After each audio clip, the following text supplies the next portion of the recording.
The most important part about any outreach or sales campaign really boils down to the data that you have on hand. No matter how good your script is or how good your softwares are or how good your salespeople ultimately are, it really doesn't matter unless you have the best and the correct data. So in this video, we're going to go through how to find the best data, what's the most important data points to be considered about, and how you can really amplify your sales process with focusing on the foundation, which is the who you are targeting. You may be wondering where you can source data to find leads, to find customers, to email, to send messages to on LinkedIn, etc. So just a quick brief overview of some of the scraping tools and data providers that you can use. So Octoparse is really quite interesting. It keeps the data organized for you. It'll pull contact information off of websites.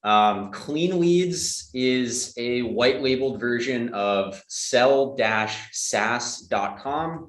If you want to just buy it, it's $200 per month, but you can get it for free if you also white label it. And then in terms of data, oh yeah, I forgot, there's two others. So Texau, Texau, is another web scraper. It's kind of like Zapier, but for connecting websites together. And then there's Phantom Buster, which has lots of different quote unquote phantoms. They're bots that just do different things. Like, let's say you wanted to scrape all your LinkedIn messages, or you wanted to scrape the people that liked a LinkedIn course or something, right? Or a Facebook group. Or a Facebook group, or any one of those things, right?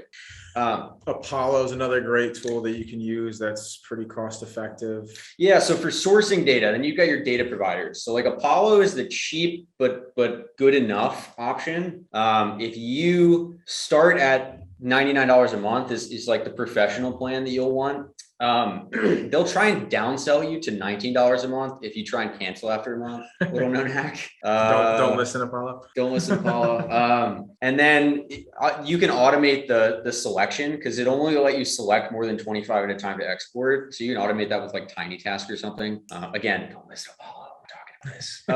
The super high tier option is Zoom Info that a lot of people know. If you're kind of just getting started, if your company's not at like 5 to 10 million a year, I really don't think Zoom Info is worth it. The crazy $40,000 price point or whatever it is. Yeah, and we use Cognizant for our company. They're like the new kid on the block to Zoom Info. They have much more phone data than Zoom Info has. And then in between like Apollo and Zoom Info and Cognizant, you're going to be in like seamless.ai. They have unlimited licenses, so you can pull lots of leads quickly. But with Apollo and Seamless, a lot of the leads maybe already being used. So these people are definitely being contacted a lot. So you have to take that into mind. These aren't like brand new, fresh leads, right? These people are getting cold emails. They're people who are probably immune to a lot of cold email or cold outreach. And then also make sure to clean those leads, right? They're not 100% scrubbed in these databases. Also, people move jobs. The great, what do they call it? This year, the most people have left and joined new jobs. Yeah.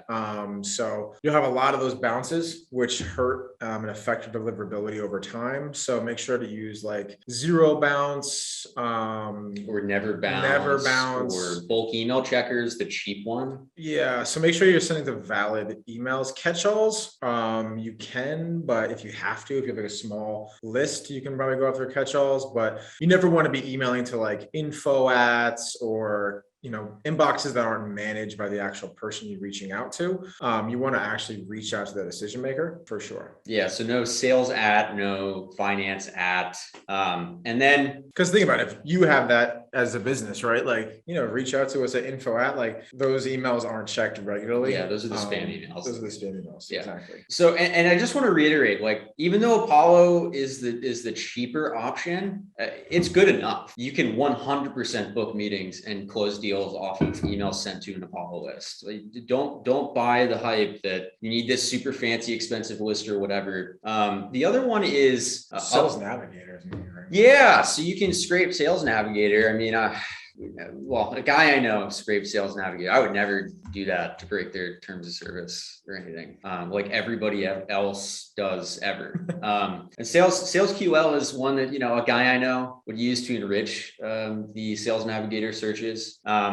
And then the other one is Uplead. That's pretty interesting as a source of data. I haven't used it personally, but I've heard good things. Yeah. So that's a good segue into, so we've been talking about outreach a lot. In what cases do you want to use content versus outreach? So one thing before we hop onto that, just wanted to say, get creative, right? Like, don't just use your Apollo filters, like actually think about your business, like go into what technologies they use and get a smaller but more targeted, intentional list from these big data providers, right? It can be overwhelming. Like, oh, I have 20,000 people that match these criteria. Like, get more granular with your search criteria and then write a message to that. Like, hey, I saw you use, a SQL database. We help SQL databases. So like use your offer and your service in your filtering criteria, as well as like leveraging LinkedIn groups, leveraging Facebook groups. Think about where your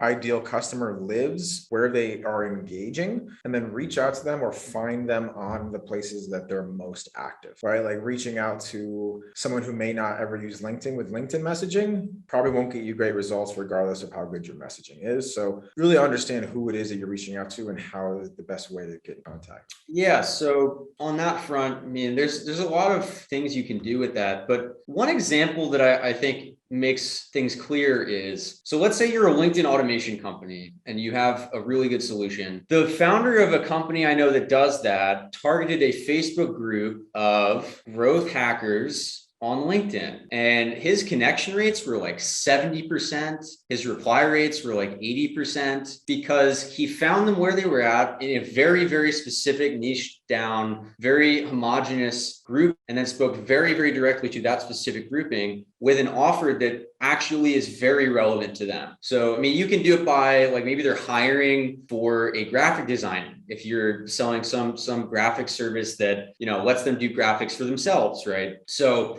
there's a lot of different ways you can splice the data. I will say one thing is that I find it useful to allocate at least a small percentage of your outreach to a broader swath, just in case you catch some other kind of targeting that you might not think would make sense, while you dedicate most to one that seems most relevant. So like the 80-20 rule. And then, that way you're still allocating most of your resources to one that's most likely to work, but you're also going to catch any opportunities to come around. Maybe that's 20%, maybe it's 10%, maybe you don't bother. It's just one that I found has been useful for me on occasion. Yeah, the analogy I like to use is like in war, right? You have like artillery and then you have like snipers, right? So you want to, barrage your market with, more general, larger cast outreach. And then you also want to have your more strategic, intentional outreach to parlay on top of that.